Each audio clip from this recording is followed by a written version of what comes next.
The plane is a 1946 125 Globe Swift. Belonged to my uncle originally, and he gave it to my brother when he got cancer. And before my brother died, he gave it to me. And then I wound up donating it to the Air Museum out at Eugene Airport. It's sitting back there in the hangar. It's blue and white, N78229. I learned to fly it with my dad in a little air coupe that he had. It was a 46 as well. And enjoyed flying, and my brother got me hooked on motorcycles when I was 7. I've ridden one type or another most of my life. Been a member of Christian Motorcycle Association since 1998.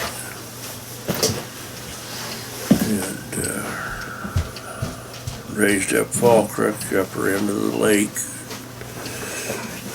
Raised my family in the same house. Grandfather had a barn, and a picture of the barn there. And I used to get to fill that with hay. Started doing that when I was so little that they had an old buck rake that you had to ride and trip a lever to raise the tines. I was so little I had to jump off the seat and land on that in order to trip it because I couldn't stomp hard enough. I wish you would love that. And I had to put that hay in the barn loose, and had a apparatus that ran the rail the length of the barn, and it had rope, about 2-inch rope, and it'd lower it down, and you'd stomp that in, and then it went up and down a track and down a pulley and down into another pulley with a tractor on the end of that to raise it up, and then a lanyard where it got where you wanted, you'd pull it and dump the hay, and then you had to spread it out with pitchforks, and when you got done you had to rock salt that layer. So I started working on my granddad's farm. I was about 6, but milking cows by hand. That's what gave me my forearms. And just, that's how it was back then. You worked and cut wood and hauled it in. It's just the way it was back then. You know, kids worked. Got married early and had 2 kids. We divorced, and 7 years later I met Miriam. We dated 12 weeks and got married. That was almost 26 years ago in August. It'll be 26 years ago. It's been an interesting life. Learned a lot of things, did a lot of different things. Spent a lot of time helping other people out with their cars and stuff. And when I retired, I would help grandma ladies and young ladies that didn't know what they were getting into with cars. I did it for whatever the parts cost.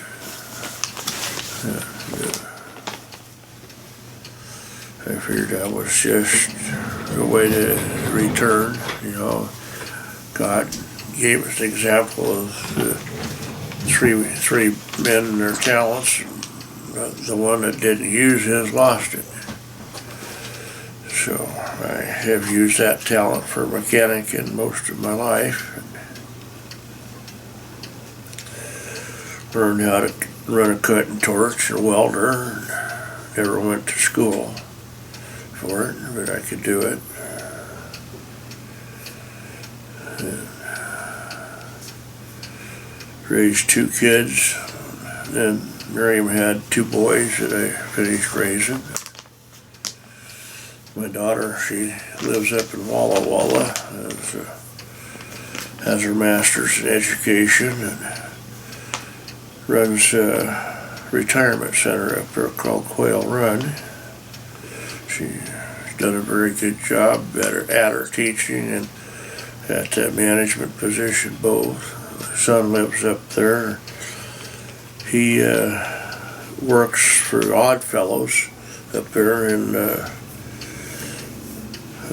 their care facility. He takes care of stroke patients. And,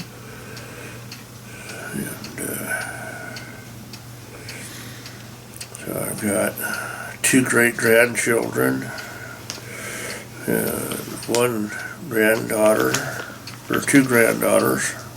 3. Yeah, 3 granddaughters. Yeah, a whole bunch of adopted grandkids. Girls here in this triple picture. We had them from the time they was just itty bitty till about the time they started school in our home all the time. They just, the 2 on this end just graduated. The other one's 14 months younger. Surprise! Then 10 years later, they got another surprise. But it's been an interesting life. Touched a lot of people. Some more positive than others, or a few that were kind of negative. But hey, you can't have a perfect score, you know. Grew up on stories that my dad told me about shipyards in Portland during the war. He worked at Willamette Iron and Steel up there. He'd tell us kids stories about that, some of the things that happened on board ship. And he was very talented with his hands. He on a Saturday night, he'd give us kids a piece of paper. We could draw a line, any kind of line we wanted, and he'd make a face out of it.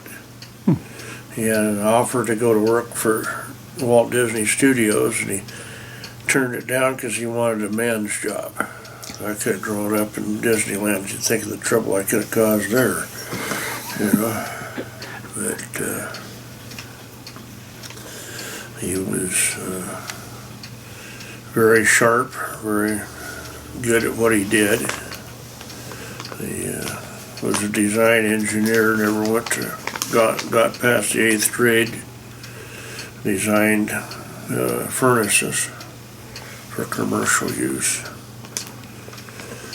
And my mom, she was always just a homemaker, worked there at the house.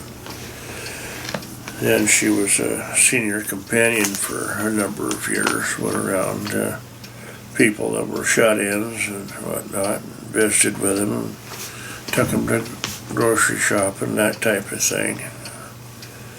Had patience that was beyond Job, I think. Her comment, I came along kind of late in life, and her comment to me was I was too creative for my own good. She was really glad I wasn't twins. That gives you an idea of how I was as a child. But overall, it's been a good life. When I was 17, I got hit in the knees with a log sideways and folded both my knees and herniated 2 discs in my neck. And that was before my daughter was born. In fact, she was about 5 months along at that point. It kept me out of the Tet Offensive in Vietnam in '69. because I couldn't pass the physical. Played basketball in high school. And had a lot of good memories there.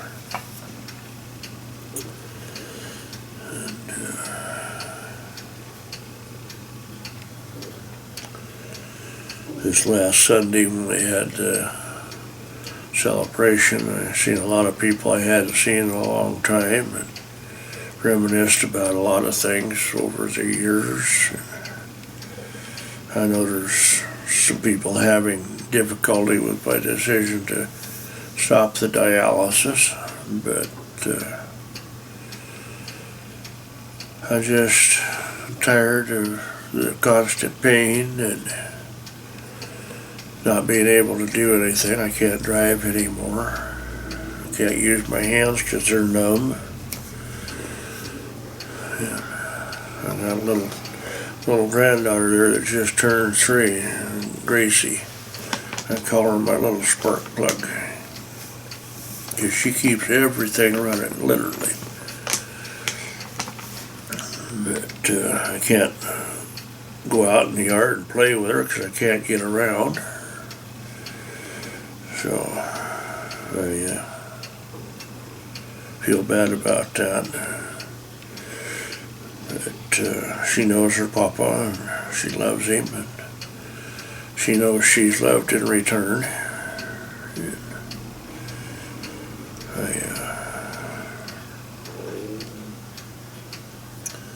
wish things were different to where I could be more active with her, but that's the way life is. And I got a lot of close family, and we don't always agree, but if something goes wrong, we're all right there helping, whatever we can do. And I've been fortunate in that respect.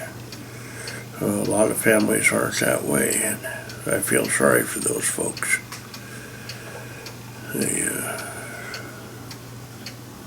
One thing, that pastor friend of mine came out from Nebraska to see me, and he said, "I'll never forget your jokes. That you always had a joke." And I do tell a lot of stories and jokes. It's my way of coping, I guess. But Miriam will tell you that when I am quiet and not telling jokes, I'm not feeling good. And she can always tell when I'm hurting real bad or not feeling good, because I just lose my sense of humor, I guess. But met a cousin that I hadn't seen in 50 years.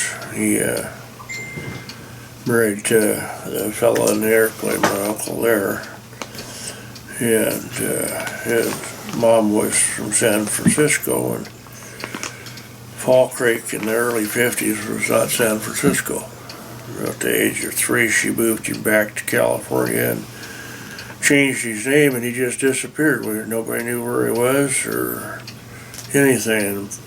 4 years ago in February, he found his dad's grave marker up there on a grave registry and got information from a mortuary and contacted us. And it's been fun getting to know him, and through us he gets to know his dad that he never knew. Their lives, a lot of interests paralleled each other. It's kind of funny because he never was around him. He worked at NASA for a while and wired instrumentation in the shuttles. And then worked for Rockwell and McDonnell Douglas. And So he was up here a couple of weeks ago, and him and his little sister had a good visit with them. So all in all, it's been a full life. A lot of seen things, a lot of things, and done a lot of different things. Just body's tired. I love my family and my grandkids.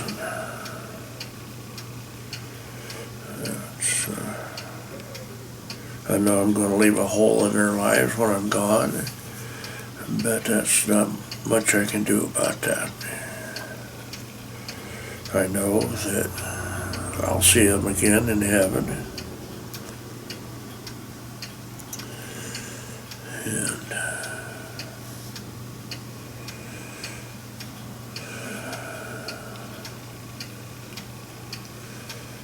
yeah,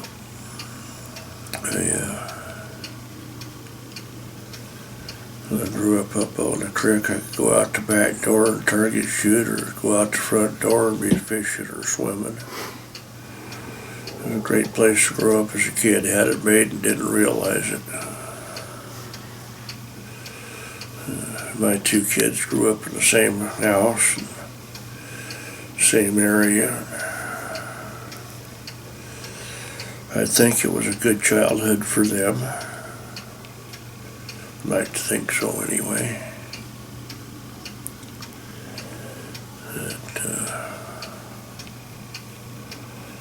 Anybody else got anything they want to add?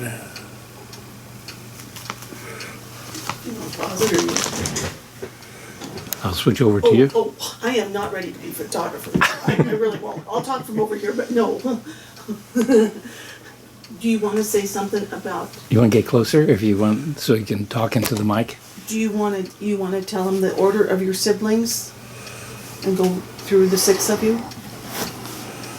Well, my brother Ronald was 19 years older, and 4 years later they had a daughter, Nancy. And 11 years later they had another girl, Julie. And 4 years later they had me. And my folks divorced, and 10 years later they had my half-sister, Donna. Your dad. And a year and a half later they had the other half-sister, Liz. Those two both live up in Washington. And my brother is already passed. And he had 5 kids. Nancy had 3 boys. Julie's got 3 girls. And I got 1 of each. Rachel and Jay.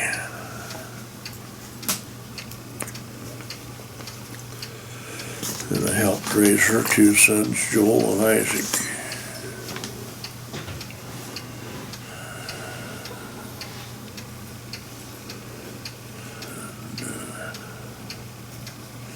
Joel, he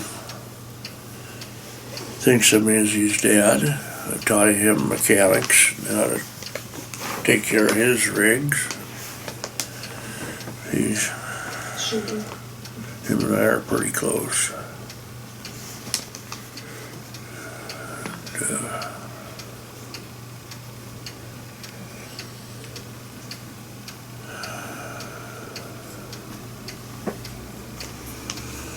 Anything else?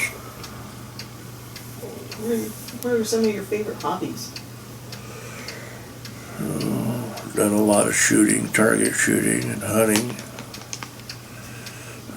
Hunting rifle is a 7.62 Russian made in 1917 by Remington Arms.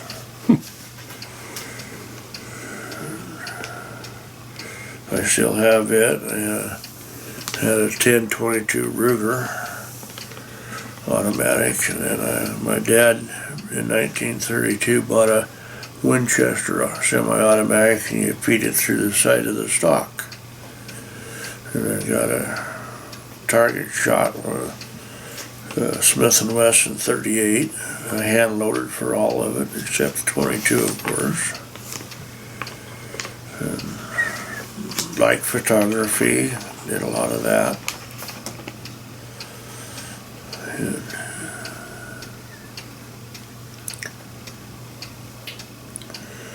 like fast cars. I like old cars. Went to a lot of car shows and stuff. Car shows and air shows.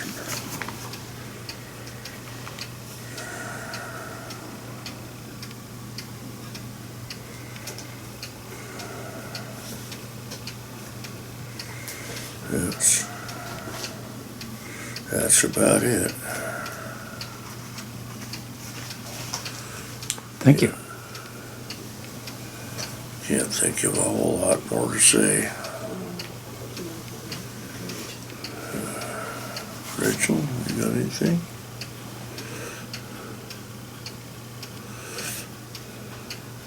I've grown up with all the stories.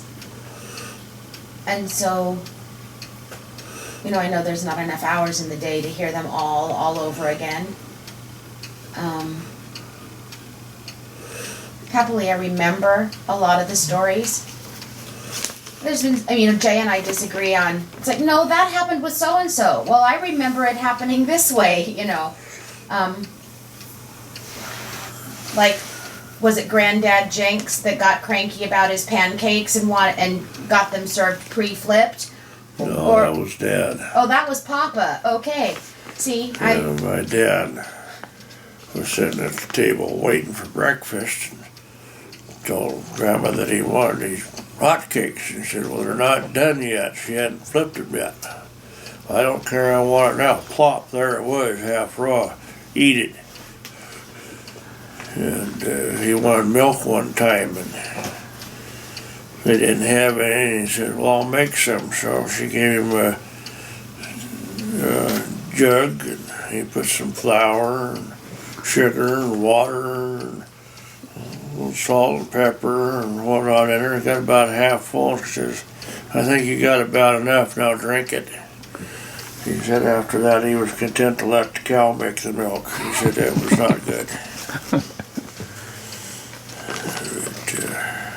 yeah. Yeah. Do you want to include anything with your vest?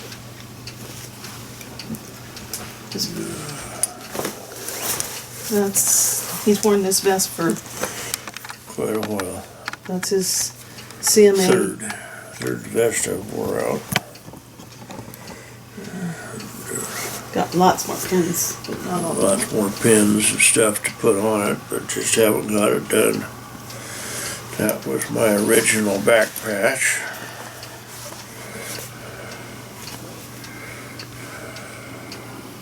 Talk about the coffee trailer.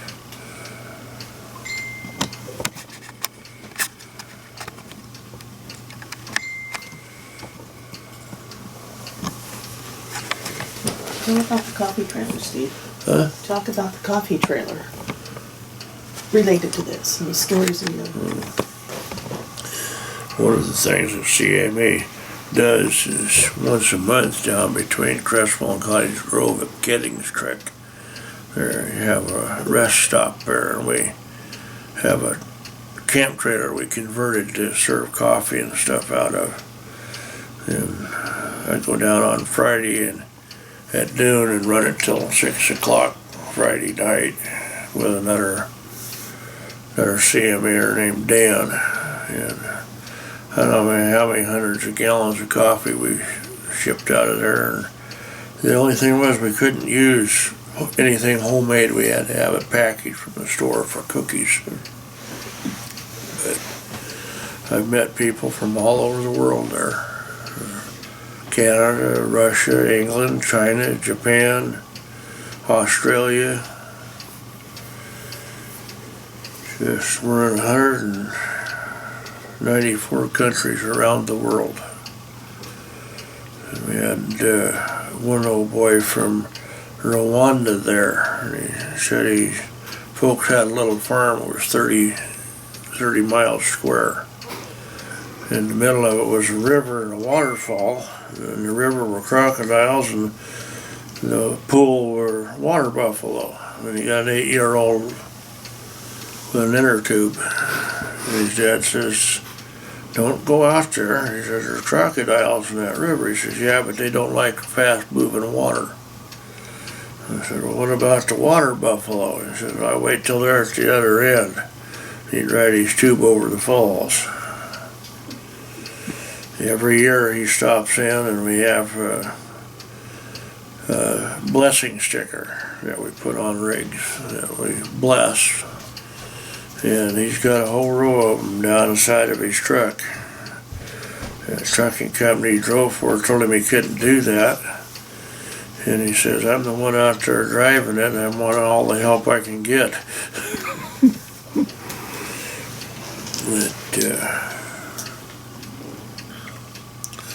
Told a story about some guy followed him into the rest stop one day and demanded to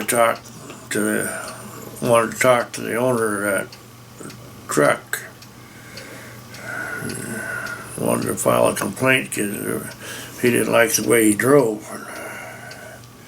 So they gave him his information. He asked him what happened, and he told him, and he says, "Oh man," he said, "that guy," he said, "you're lucky." He said, "Last week he ran 3 cars off the road." It was him.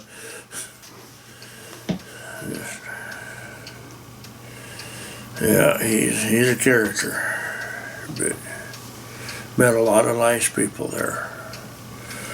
And Miriam and I were working it one day, and this young mother came in with 3 little kids. She'd been down to LA to see her mother, and her mother wouldn't talk to her or see the kids even. She was on her way back to Seattle. And I took the kids, I had the sickle out there that day, and I took the kids out, and they were all over that bike for about, 2 hours? Well, Miriam talked with the young mother and encouraged her and had prayer with her and give her some contacts up in Seattle that she could contact. You never knew what was going to come. We're all most generally on the northbound side. If people aren't quite to Eugene and they gotta make a whistle stop, so they stop. This one weekend, another couple and I were working it, and we were on the southbound side. I couldn't figure out why on earth were we on the southbound side. Partway through the shift, this young soldier, 23 years old, named Paul, came in. He was going down to Medford. He was stationed at McCord Air Force Base. He was Air Force sniper, last man out. He was going down to Medford to see his folks before he went get to Afghanistan for his 3rd tour. And nobody should have to do 3 tours. But he was just so keyed up, he was just vibrating when he got there. And his chief concern was that God couldn't forgive him for what he'd had to do. He said, "I've had to take out entire families." He says, "You don't let some little kid run up and grab your leg, he may detonate." And he said, "I see that through my scope every time I fire that gun." And I told him, I said, "Paul, the only thing that God won't forgive you for is what you don't ask for." I said, "He knows the anguish you go through every time you pull that trigger. He understands where you're at. And the neat thing is, he's on call 24/7. We talked for over 2 hours, and as we talked, you could just visibly see the tension drain out of him. I said, "God loves you so much, Paul. We're supposed to be across the freeway on the other side instead of here." But he knew you were coming and knew that you would stop here and that you needed to talk to somebody. So he put us here for you to talk to. That's how much he cares about you. And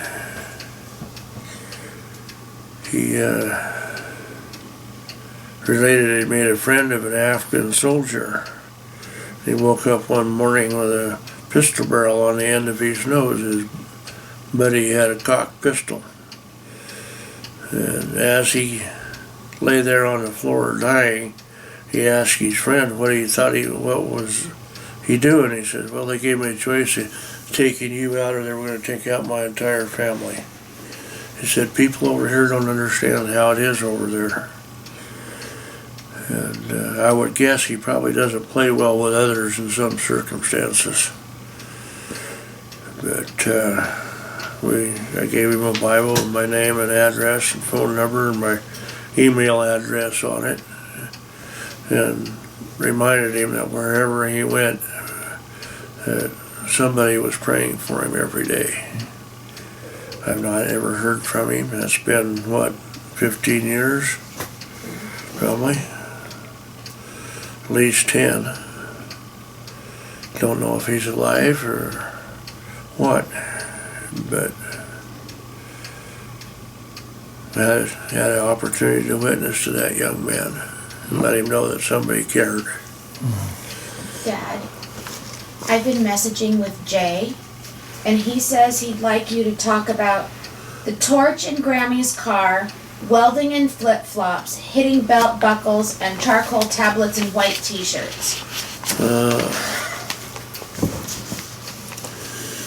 Well, my mom had a little Nova wagon, and I was pulling the engine in it to rebuild it, and he was about 5, and he wanted to help. Well, the last thing I needed was a 5-year-old's help, but, he wanted to help, so I gave him a wrench and a can and told him to take the U-bolt loose on the rear of the drive line.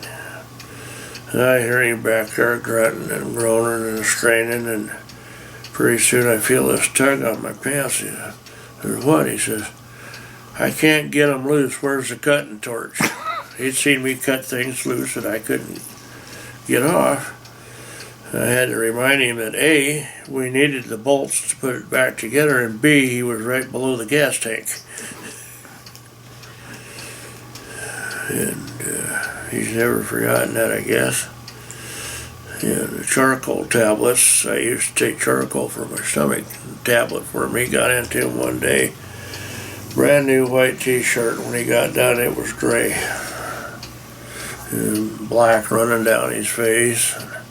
Mother was ready to kill both of us, I think. Well, if I recall, we were getting ready for church, and that was at breakfast before putting his dress shirt on, yeah. That could have been. And what was the other thing? Welding in flip-flops and hitting belt buckles. Oh, he wanted to learn to weld. So I showed him how to run the welder. He happened to be in flip-flops. Got some slag on the top of his feet. And he was irritated at me one day and hauled off, and I had a stainless steel belt buckle about that big square. He hauled off and hit me, and he was a little bit low, and he smacked that belt buckle. Well, to be fair, they would often do the father-son thing, hit me in the stomach, and Dad would tighten his stomach muscles, and, a 3-year-old, 4-year-old, 5-year-old, just, that's how you play with Dad, right? Well, one day he missed. Smacked that belt buckle. Yep.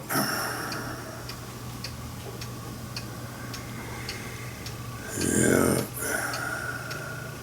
Forgotten about that. What about the time you came home from work and found Mom boiling mad?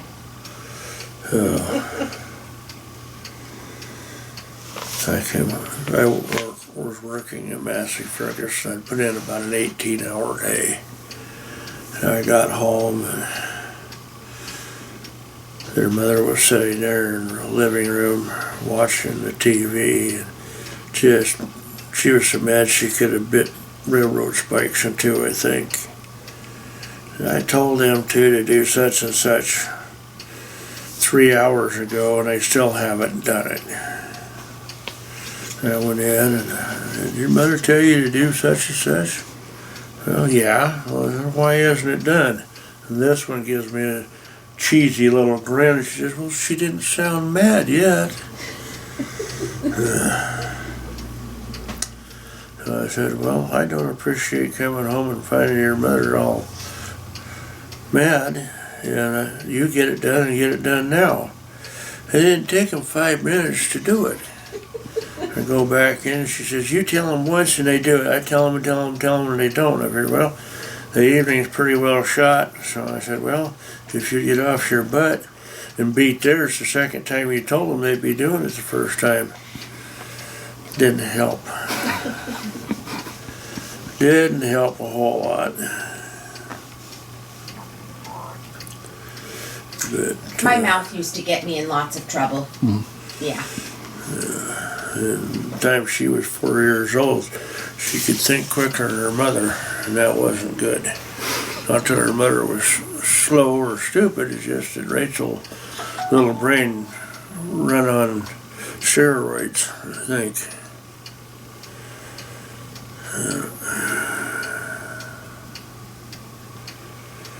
Yeah. I think they were equally glad I wasn't twins. Yeah. Yeah, that would have been more than your mother could have handled, I think. You were more than your mother could handle a lot of the time.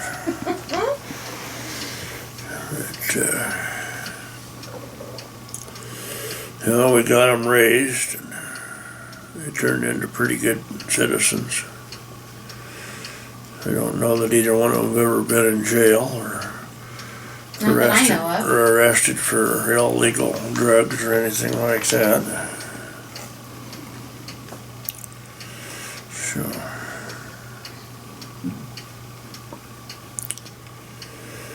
yeah.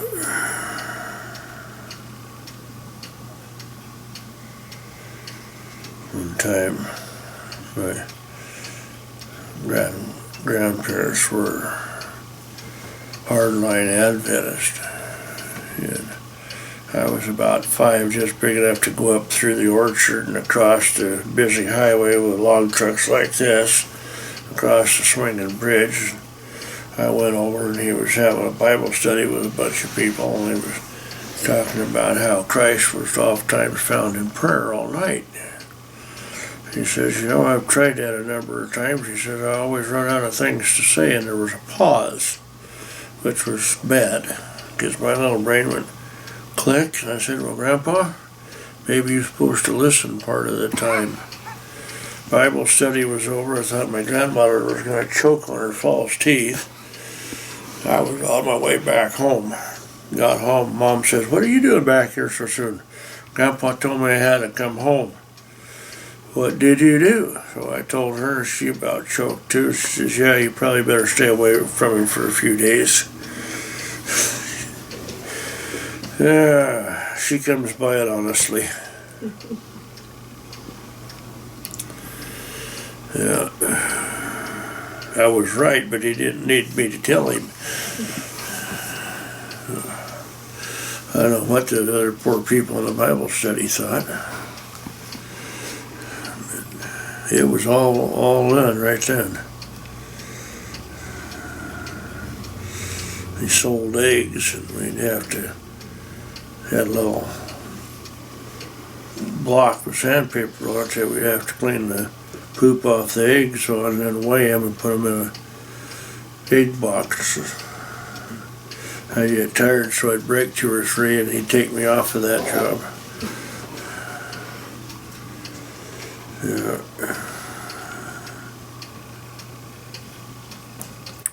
Any stories about the swinging bridge or the car bridge? The what? The swinging bridge or the car bridge? Swinging bridge. Yeah, the swinging walkway across.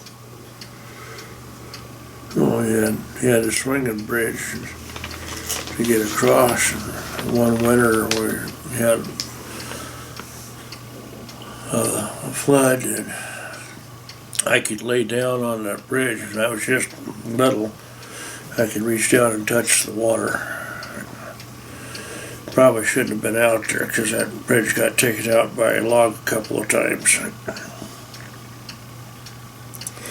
After we were married, I had a dream one night that I'd fallen off of that bridge and it was a flood stage and I was hanging onto the cable. I woke up the next morning, my shoulders hurt, my arms hurt, I couldn't unclench my hands. She had to pry my fingers open. Hung there all night hollering for somebody to come get me out of there.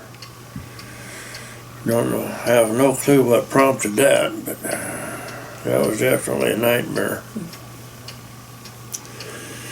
I used to help manage a food pantry in Eugene, and had a little gal that was Cherokee Indian came in, and one day she brought me in a dream catcher, I guess is what it's called. She'd made it for me. Done a really nice job. And I asked her, I said, what's that for? She says, well, you're always so nice to us and don't treat us like second-class citizens. And I wanted to make this for you. I said, well, what's it do? She said, well, you hang it above your bed at night and you won't have nightmares. Okay. So the next time she was in, I went out and I said, you know that dream catcher thing you made me? Yeah. I said, it was broke. She said, what happened? I said, I don't know. I hung it above my bed. That night I had a dream that my wife had sextuplets. I said, that damn thing don't work. That was a nightmare. Then she realized I was joking with her.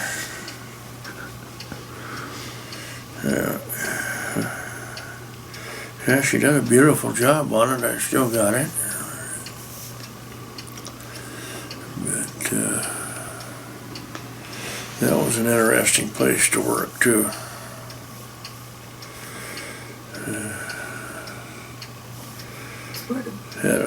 It's part of the Lane County Food Pantry distribution. Food for Lane And County. he had one of the sites that he helped manage. Yeah. For the most part, it was just people down on their luck. There was a few of them that were hardcore, live off the system. But for the most part, they were pretty good people.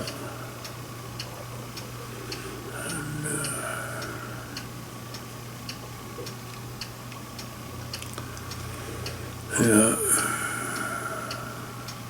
He did that for probably 5, maybe 6, 7 years. I don't know. So he got to see a lot of people through a lot of things. You're not supposed to bring your religious into it, but there were people that asked him to pray with them. So if they asked, he could. It was just a wonderful experience. He came home every week with stories. And he was just kind of glowing because he just enjoyed serving them so much and helping them get the food or whatever they needed for the day. Sometimes it was just somebody to listen to him. So that was a big part of his life for a while. Yeah.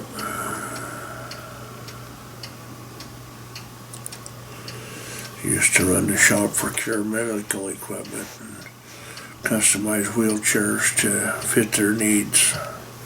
And no two were the same ever. And that was probably the most rewarding job I ever had. We had one kid, he was 10 years old. His dad was drunk driving and rolled the truck and broke his son's neck high enough that he had to be on a ventilator. And we custom built a chair for him, and we got all done. The battery that would operate the ventilator was only good for about half a day, and I said, what's he supposed to do the other half, hold his breath? Well, we can't put a bigger battery anywhere and keep it inside the confines of the chair. Maybe you can't, but one of my techs and I went to work and we mounted a Group 27 RV battery under the seat. And it was inside the confines of the chair. And we took that down to him and he turned it on. He has what's called a sip and puff system that controls the chair you suck or blow, depending on what you want it to do. And the look on that kid's face was priceless. For his world consisted of what he could see out of his bedroom window. And now once he was in a chair, he had freedom to go where he wanted. And there's not enough money in the world to buy that feeling. Seeing that kid free. And I did a number of alterations on chairs that weren't factory authorized. Like the water fountain.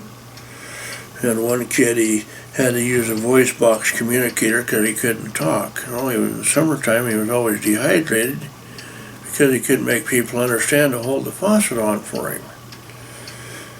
And his PT wanted to know if I could mount one of those big shampoo bottles with a pump on it on there. I said, yeah, I can, but it looked like crap, but he's not the most coordinated person in the world.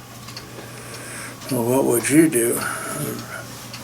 I wound up putting an aftermarket windshield washer kit on it. You got the bag for the fluid, got the pump to pump it, got an IV start from my nephew that worked for the fire department, so you had a flow control valve. Mounted it under the armrest on a pivot that I made. It would only go 90 degrees. Used a hard plastic chemistry straw. And it'd flop up and he'd stick his mouth over it or button there. He'd just push it and he got water. Damn near drowned him the first time he tried it. He couldn't swallow near as fast as that little pump would pump. We wound up cutting it back about half. You know, once a week you take it off the back of his chair and throw it through the dishwasher and it's sanitized and ready to go. Yeah. One of the head PT for Sacred Heart told me how to patent that. I looked into it. It was $8,000 to patent it by application. So that's as far as that went. But it was a challenge and a fun job.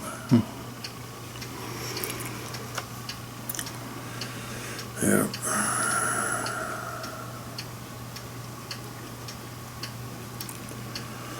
Didn't think anything else.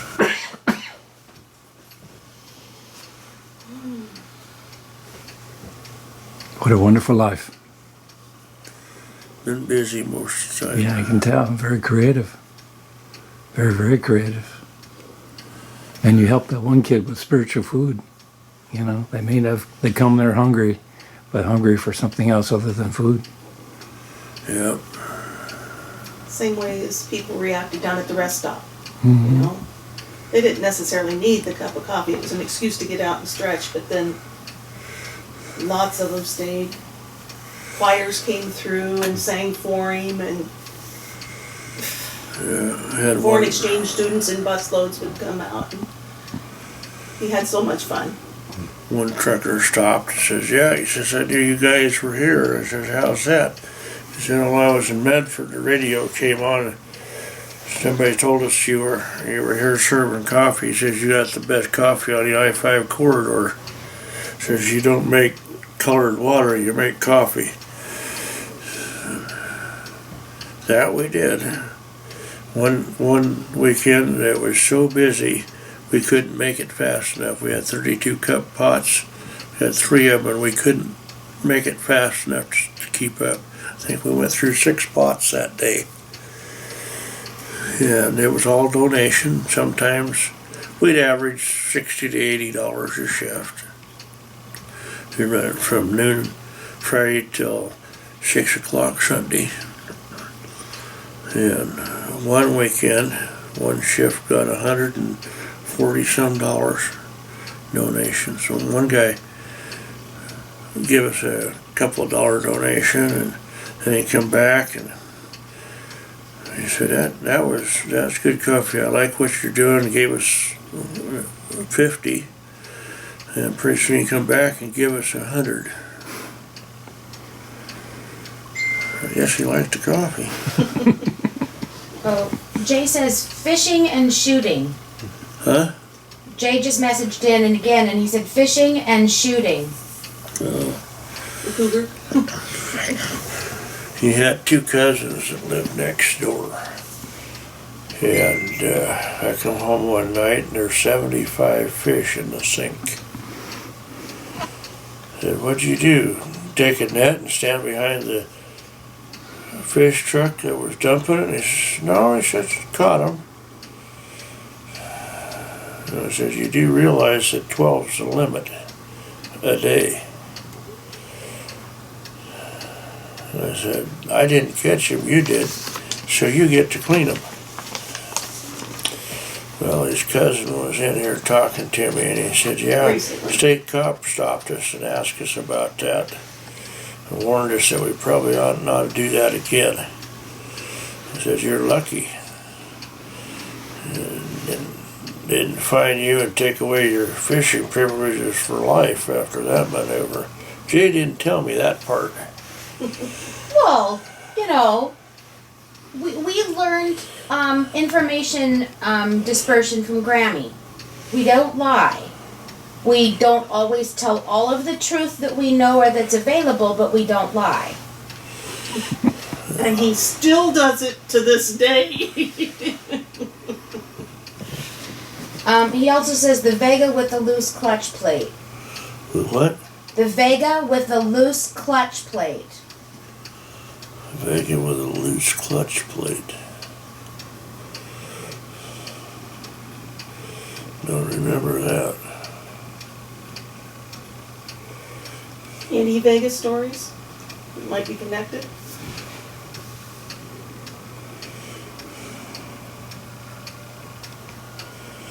Can't think of anything. Got a clutch. Well, the Vega had to be my Vega that I passed down to him. That orange fastback. Orange, ugly thing. But hey, it was cheap. 50. How many people pay $50 for their first car? That's all it cost me. That's all it cost me. I didn't say that's all it cost. That's all it cost me. I had to buy the car, you got it running. That was the deal that I remember anyhow. I gave you and Jay both your first cars.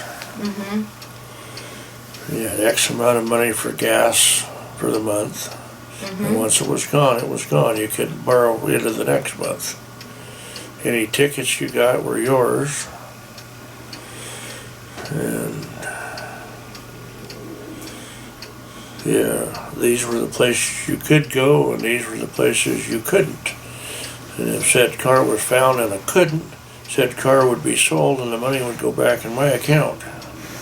And you would buy the next car.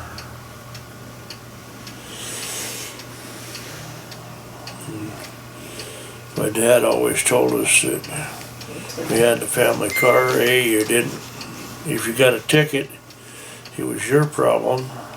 He didn't wreck it, and if you got put in jail, don't call him. We got in without his help. We could get out without it. And one night, the state cop stopped him and got mouthy, and Dad decked him. And he calls my brother's house to come get him out. Well, my brother and I looked at each other. There's nobody here by that name. That's his one phone call. Told Mom that Dad had called and he was working late, not to wait up for him. We left him there overnight. When we went to get him the next day, his humor was in a rather low pitch. And we explained it to him just like he told us. You got in without our help, we figured you'd get out without it. Judge about fell off his bench laughing. And he said, I'll turn you loose. But he says, if you touch either one of them, I'll put you back in here for 30 days. To his dying day, I would not want to have had to call him and ask him to get me out of jail. I remember when? Click. But it would have been the answer. Jay said that with the Vega, something about him changing engines and forgetting to tighten the clutch plate. Oh. Yeah, he I can't imagine that was a good thing. put a different engine in the old Vega. It was a 4-speed and he didn't tighten the pressure plate down. Didn't work real well.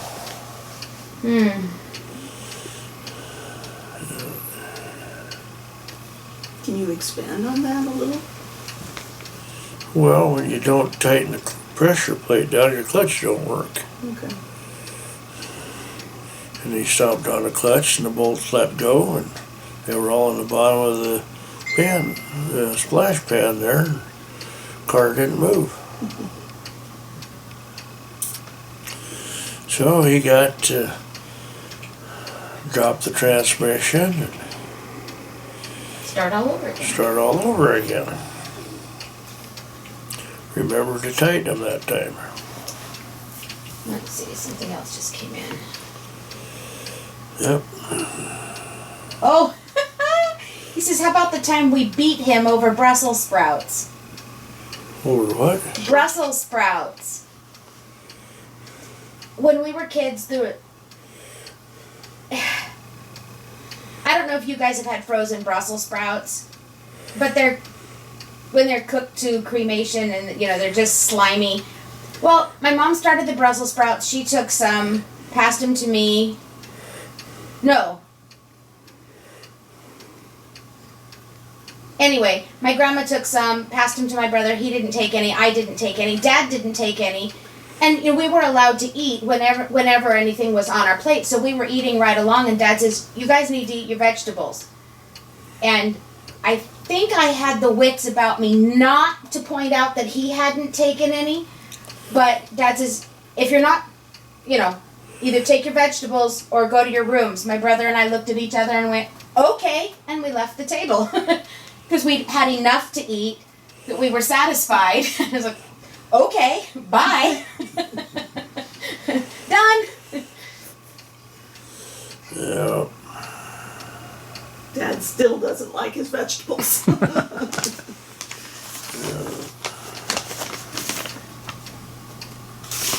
Well, thank you, Stephen. This has been a wonderful story. I've really enjoyed listening to you, and I will look forward to editing this in, because I saw some pain coming across your face, and I think maybe it might be a good time to rest for a while.